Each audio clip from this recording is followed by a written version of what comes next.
Irmãos, para esta noite, neste culto de missões, eu quero falar sobre 7 revelações acerca de Jesus Cristo, que nós encontramos nesse texto. Esse texto da Epístola de Paulo a Timóteo, segundo vários eruditos, dizem que é um trecho de um dos hinos antigos da igreja primitiva. Paulo, ele usa para enfatizar o seu cuidado para com a igreja.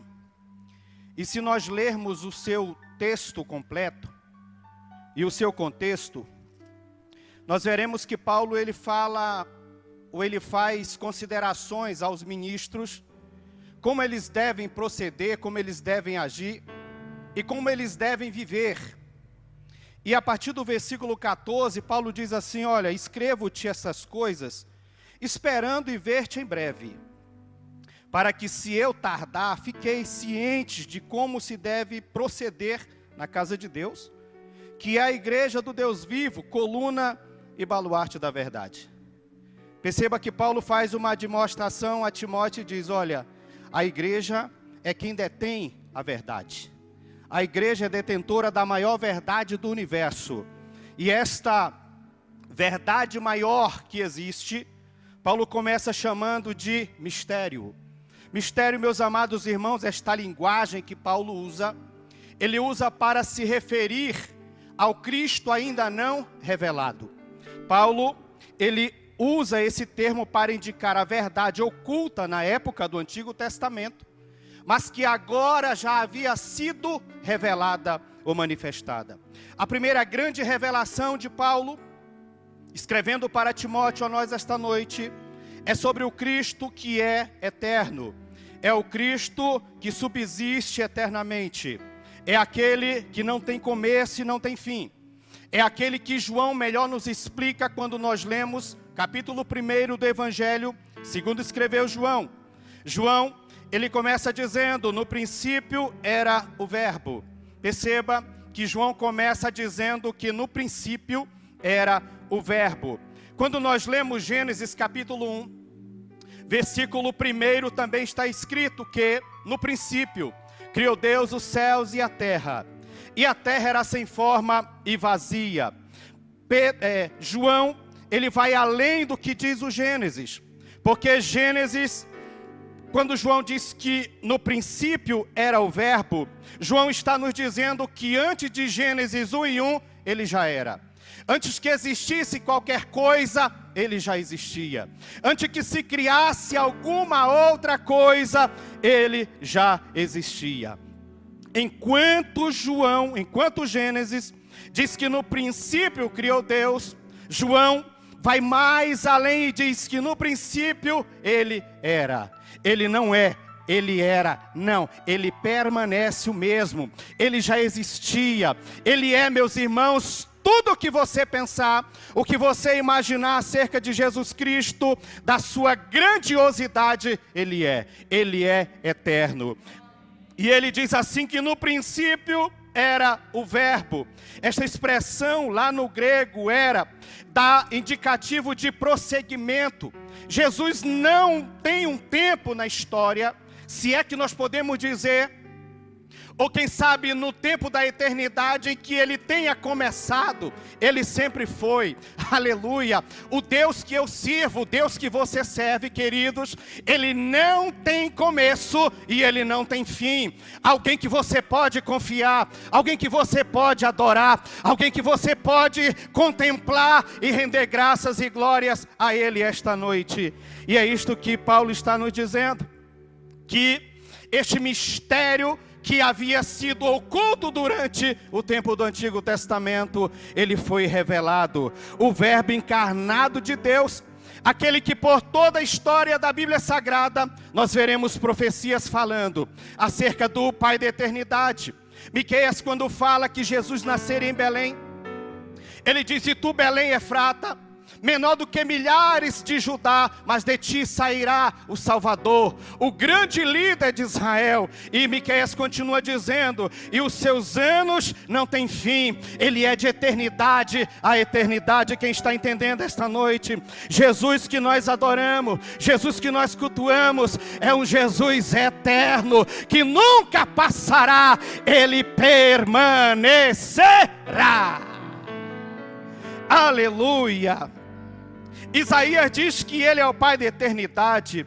O escritor aos Hebreus diz que Jesus Cristo é o mesmo hoje, ontem, hoje e eternamente. Ele não muda, ele permanece o mesmo. Ele é amor, ele te ama. Ele é justiça, ele continua sendo justiça. Ele é o príncipe da paz, ele tem paz para te dar. Ele é a solução para o problema do mundo e os problemas da vida. João continua dizendo ainda aqui no primeiro versículo do capítulo 1. João diz que no princípio era o verbo, e a parte B do versículo diz, e o verbo estava com Deus. E o verbo estava com Deus. Meu Deus, que revelação é esta? Que revelação maravilhosa é esta? A língua original dá a entender que Jesus estava dentro de Deus, Deus de Deus, luz de luz, Deus verdadeiro de Deus verdadeiro, Criador, não criado. Aleluia, a Ele a honra e a glória. Porque nós pregamos missões. O que é missões? É falar desta verdade, que Jesus Cristo, o Filho de Deus, existe eternamente. Mas não se limita a dizermos apenas isto. Não, não. Nós entendemos e João continua dizendo, e o verbo era Deus. Perceba que ele diz que no princípio era o verbo, e o verbo estava com Deus, e o verbo era Deus. O versículo ele vai numa ordem, numa ideia de progressão, até chegar a esta declaração incisa. Ele diz que o verbo era Deus. O verbo era Deus, aleluia. O verbo era Deus. Mas o interessante da Bíblia, que eu acho, é que ele não ficou apenas como o verbo pré-encarnado. Paulo continua dizendo em 1 Timóteo capítulo 3 e 16, ele diz, aquele que se revelou na carne, manifestado na carne. Paulo agora nos apresenta um outro aspecto de Jesus Cristo. O Filho de Deus eterno agora toma forma de homem, toma forma corpórea. Agora ele passa a viver entre nós. E João também fala acerca disto, no capítulo 1 e no versículo 14. Perceba o que diz João. E o verbo se fez carne e habitou entre nós, cheio de graça e de verdade, e vimos a sua glória, como a glória do unigênito do Pai, cheio de graça e de verdade. Sabe quem é João? João é aquele que encostava a cabeça no peito do mestre. É ele que vai dizer lá na primeira epístola de João, ele diz, eu estou falando daquele que os meus olhos viu, e que minhas mãos apalparam da palavra da verdade. João está dizendo que o verbo, o Deus verdadeiro, resolveu criar forma humana para nos dar uma nova oportunidade, para nos dar uma nova salvação, para nos proporcionar uma nova chance de reconciliarmos para com Deus. E ele diz assim, e o verbo se fez carne e habitou entre nós. Habitar aqui, que João usa, é uma moradia passageira, é uma moradia temporária. O verbo indica que Jesus, ou significa que ele viria morar numa tenda. Jesus tabernaculou-se, ele veio como homem para passar um período na terra. e ele tinha uma finalidade. Ao vir vestir a nossa carne, experimentar aquilo que nós experimentamos, passar aquilo que passamos, ele tinha uma razão, ele tinha um motivo, e o motivo era nos conceder a vida eterna. Aleluia. Diferente do que Paulo diz, porque Paulo também usa o verbo habitar de outra maneira, diz assim, que nele habita toda a plenitude da divindade. João falava de Jesus que passaria um tempo como homem para nos ensinar a obedecer, para nos ensinar como viver uma vida digna, para ser o sacrifício substituto na cruz. E Paulo está dizendo, nele habita toda a plenitude de Deus, toda a plenitude da divindade. Paulo está falando da sua eternidade, da sua glória. E João diz, e ele se fez carne e habitou entre nós. Não existe verdade mais bonita, não existe verdade mais importante, não existe verdade mais impactante para a humanidade do que o Filho de Deus, o Verbo que existe eternamente, resolver morar entre os homens, resolver habitar entre nós, resolver nos ensinar como viver. Pastor, mas por que ele tinha que vir primeiro? Para cumprir as profecias. Quando Adão e Eva pecaram no Éden, Gênesis 3:15 diz, da semente da mulher nascerá um que pisará a cabeça da serpente. Sabe quem é ele? É ele, Jesus Cristo, a semente da mulher, o Verbo de Deus gerado no ventre da virgem, que nasceu para nos dar a vida eterna. Aleluia. E ele então nasceu para habitar, para nos ensinar uma obediência perfeita. Irmãos, se Jesus não tivesse nascido, se Jesus não tivesse encarnado, nada teria sido resolvido, porque o meu pecado era caro demais, a sua dívida era impagável. Deus queria sangue inocente, procurou no mundo inteiro, mas não tinha, não havia sangue inocente. Mas um belo dia, o Filho de Deus disse, irei para que tenham vida, aleluia. Ele veio a este mundo para nos outorgar, para nos permitir um novo relacionamento com o Pai. Ele foi, meus amados irmãos, foi sim trucidado, ele foi maltratado. Ele foi até pregado numa cruz, ele foi cravado no madeiro. O Filho de Deus, o Criador de todas as coisas, não precisava, Deus nunca precisou fazer nada, mas ele resolveu. Por que ele resolveu? Porque me ama, porque te ama. E eu acho bonito o que João diz, e ele, tendo amado os seus, os amou até o fim.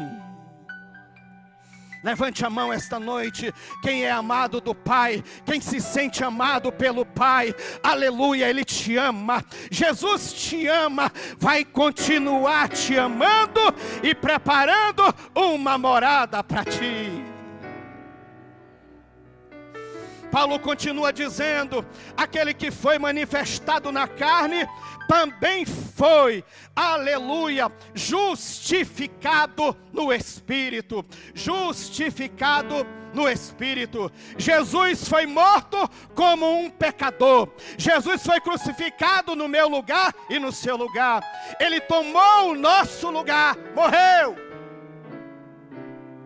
Ele precisava morrer, irmão. Ele precisava morrer, minha irmã, e ele foi condenado em meio aos malfeitores. A sociedade da época o acusou e disse, é charlatão. Alguém dizia, é endemoniado, isto é um falsário, isto aí é um charlatão. Ele foi condenado, irmãos, e foi rejeitado por todos.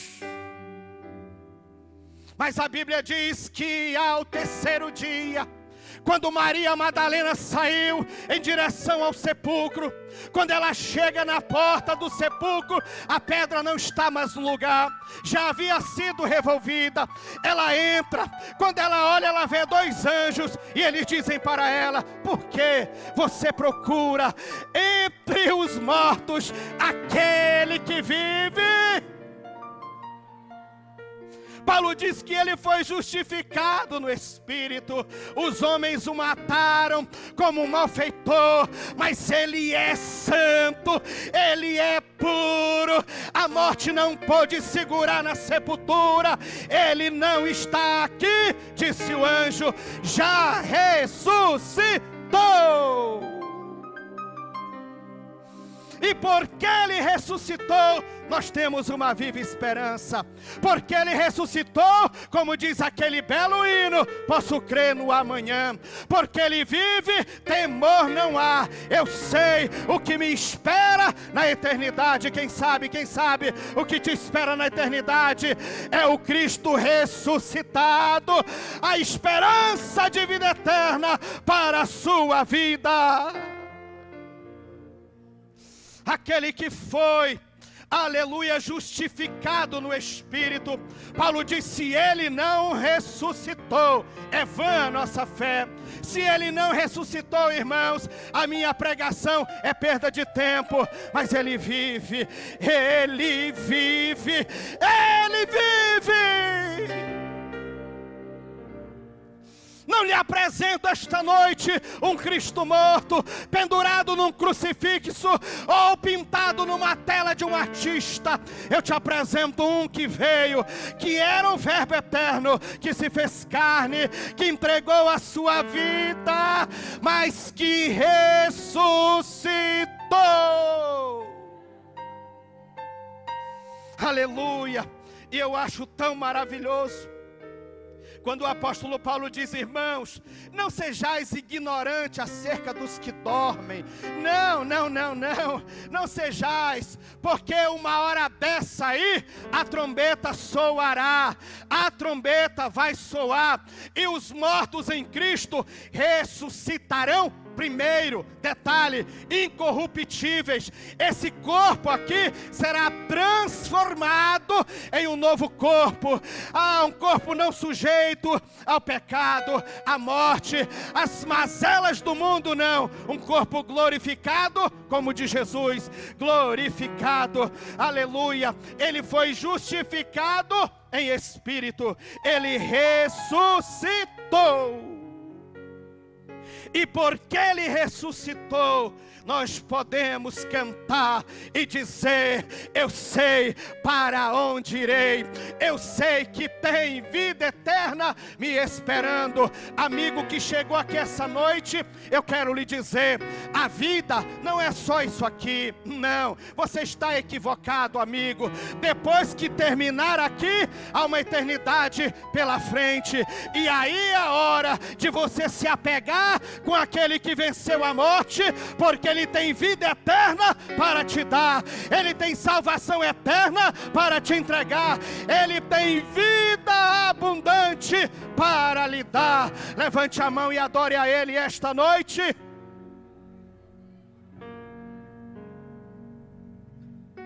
Aquele que foi manifestado na carne, justificado no Espírito, aleluia, visto dos anjos. Olha que coisa.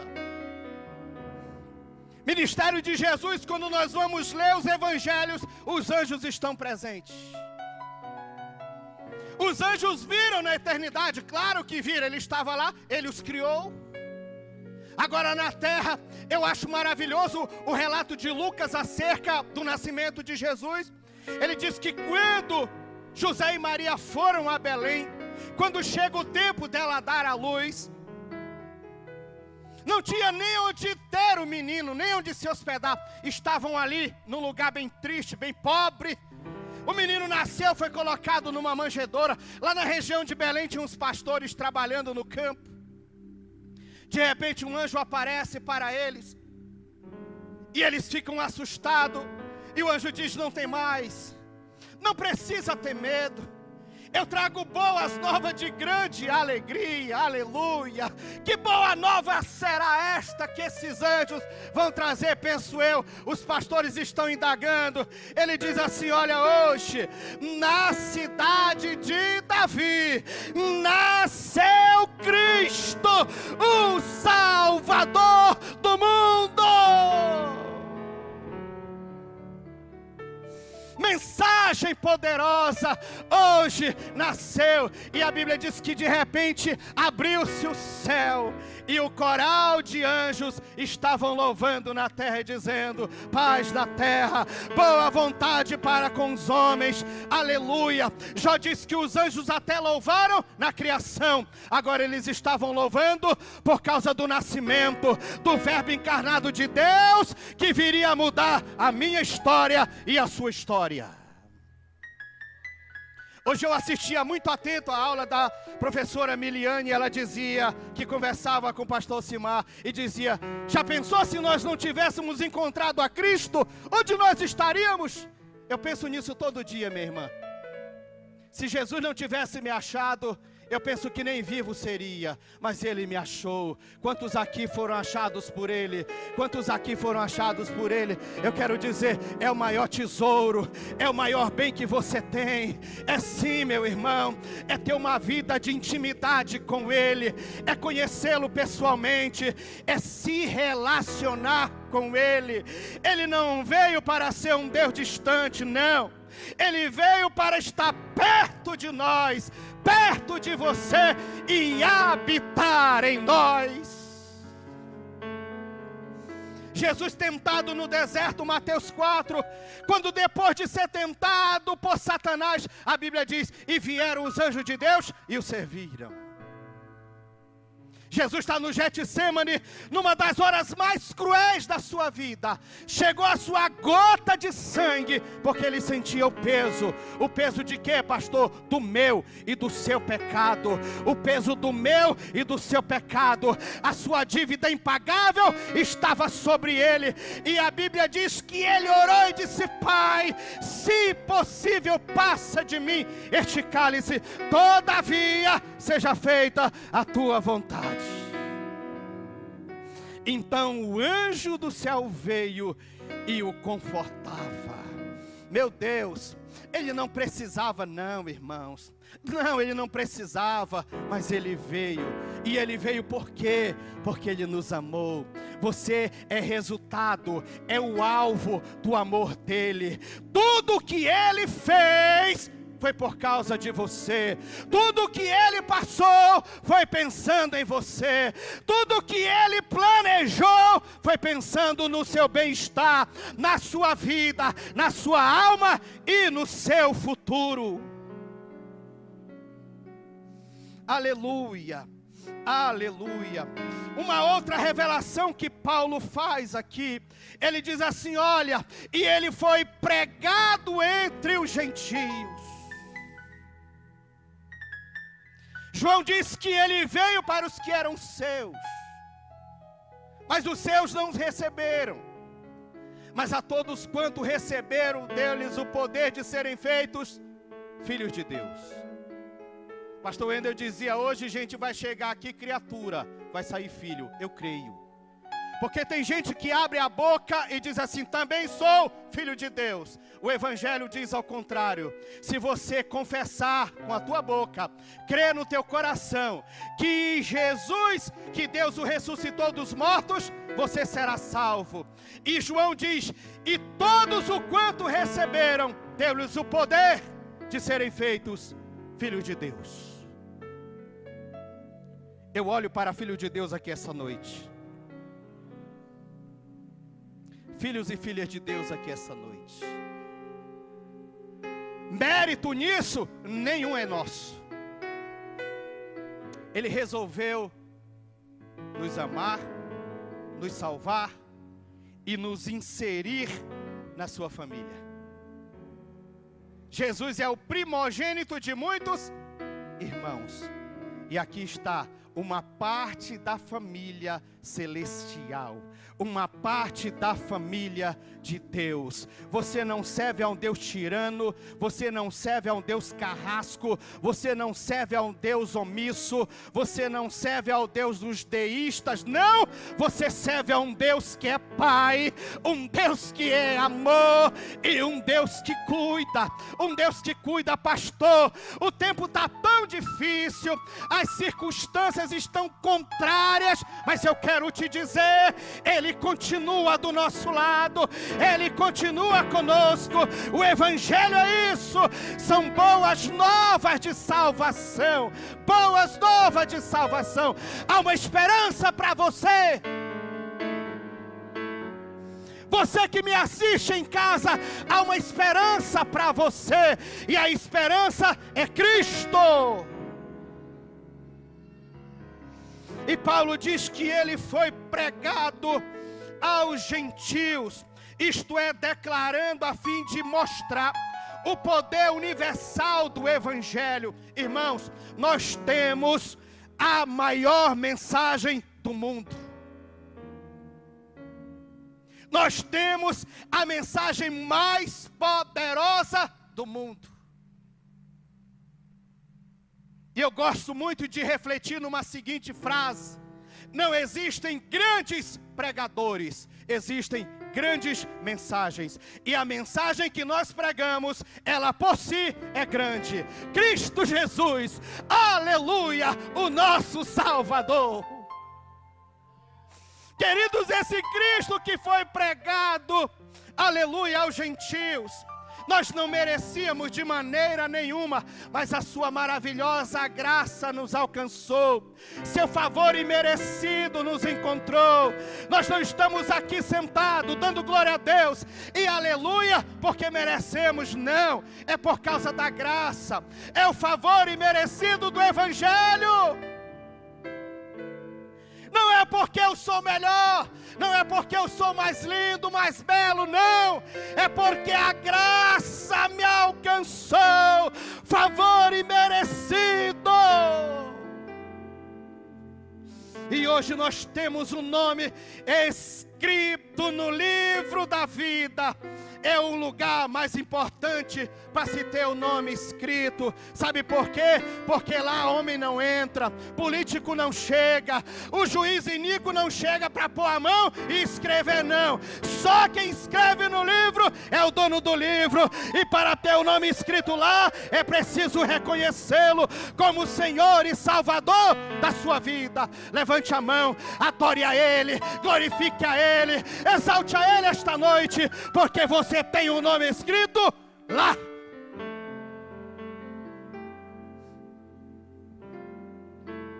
É bom quando sai na lista do vestibular, é maravilhoso. Ah, irmãos, é glorioso. Mas nada se compara a ter o nome escrito no livro da vida do Cordeiro. Uma hora dessa Ele vai abrir e vai chamar meu nome, teu nome, você estará lá, eu tenho certeza. Amigo, você que chegou aqui, não tem certeza? Hoje é a noite de colocar teu nome no livro da vida. Aleluia. Paulo continua dizendo: pregado entre gentios e crido no mundo. Proclamação do Evangelho por meio da igreja primitiva alcançou o mundo da sua época. Milhares e milhares de discípulos foram sendo formados, espalhados. Passaram 100 anos, 200, 1 milênio, 2000 anos depois, e nós estamos aqui. Porque o Evangelho de Jesus Cristo é o Evangelho que gera fé. Paulo disse que a fé vem pelo ouvir, e não é ouvir outra coisa, não é ouvir qualquer conversa, não é ouvir qualquer matéria, não, é ouvir a palavra de Deus. É o Evangelho que gera a fé. Como crerão de quem nunca ouviram? E como ouvirão se não há quem pregue? Olha a pergunta de Paulo. Mas nós vivemos em um país que até aqui temos a liberdade de ir lá para um sinaleiro, levantar uma faixa e dizer: Jesus te ama, dizer buzina para Jesus, dizer faça-nos uma visita, aleluia, adore a Ele, porque você tem liberdade e é o Evangelho que gera fé no povo.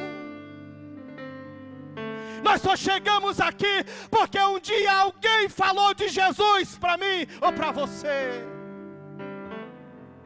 E uma vez que se ouve esta palavra, este Evangelho, nós então recebemos a fé salvadora, e ela nasce dentro de nós e vai nos gerando vida. O que Jesus tem para ti, meu irmão, é vida abundante. É vida em qualidade e em quantidade. É vida eterna. Jesus quer cuidar de você. Jesus quer entregar algo que você não encontra em lugar nenhum neste mundo. E você só pode usufruir disto recebendo como Senhor e Salvador da sua vida.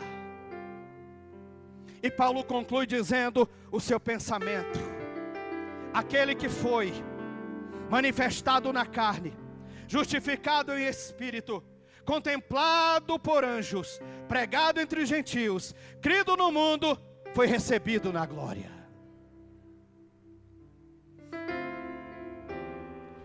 Os líderes das religiões que existem aí continuam lá onde foram sepultados os restos mortais. O nosso Cristo ressuscitou. E depois de ressuscitar, passou 40 dias aparecendo a discípulos.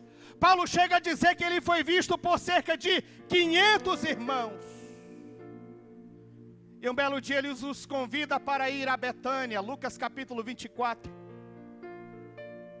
Versículo 52. Diz que enquanto ele conversava com eles, ele foi sendo assunto ao céu, ele foi sendo levado ao céu. E eu acho bonito o que Lucas escreve, porque eles tinham tudo, quem sabe, para ficar em dúvida, para ficar triste, porque Jesus estava sendo levado ao céu. Mas Lucas ele narra de uma maneira interessante. Ele diz assim: olha, e aconteceu que enquanto os abençoava, ia se retirando dele, sendo levado para o céu. Então eles, adorando, voltaram para Jerusalém, tomados de grande alegria. Sabe o que significava aqui?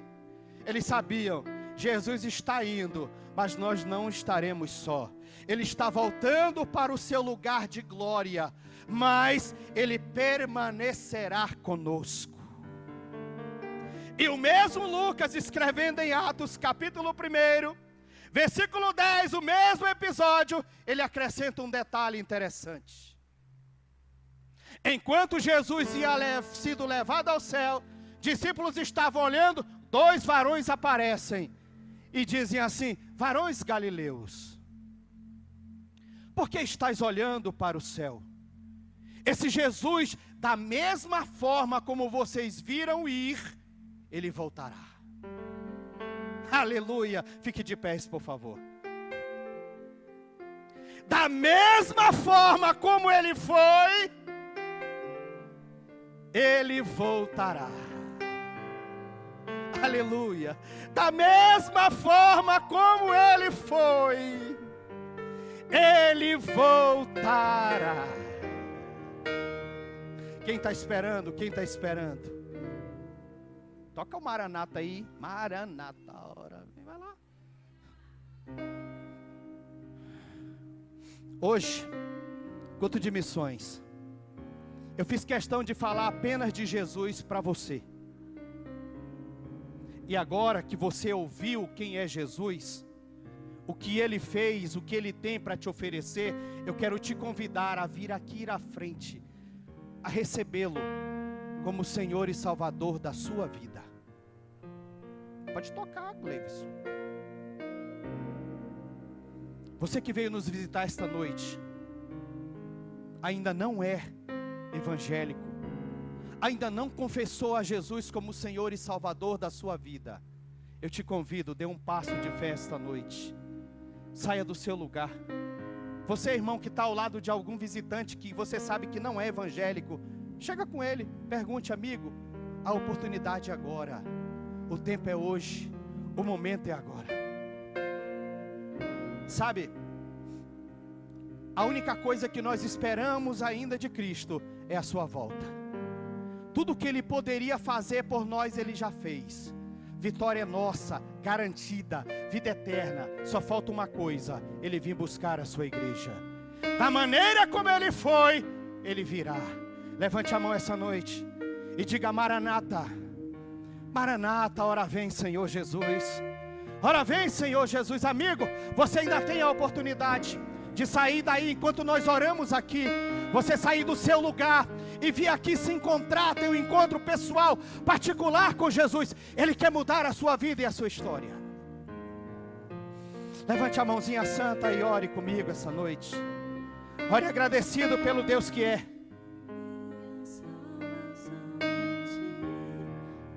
O nosso Deus é fiel, maravilhoso, eterno, está conosco.